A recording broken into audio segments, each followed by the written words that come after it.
Hi there, I'm Mathdoggie, and I love digging up math problems. Today we're going to sniff out how fractions work.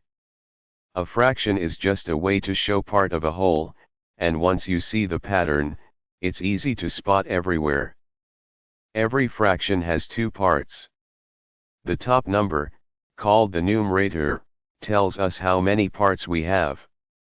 The bottom number, the denominator, tells us how many equal parts make up the whole.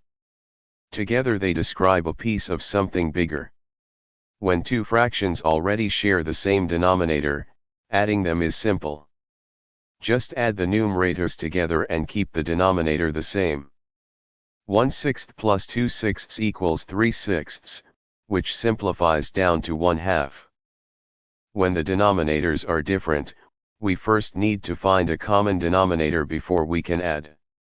Here, 1/2 becomes 2/4. Then 2/4 plus 1/4 gives us 3/4. Simplifying means dividing the numerator and denominator by their greatest common factor. 6/8 divided by 2/2 becomes 3/4 in its simplest form. Let's try one together. 2/3 plus 1/6. First we convert 2/3 into 4/6, then add 1/6, giving us 5/6 as our answer. Great work today. Remember, fractions represent part of a whole. When denominators match, simply add the numerators. When they don't, find a common denominator first. And always simplify your answer when you can. Mathdoggie will see you next time.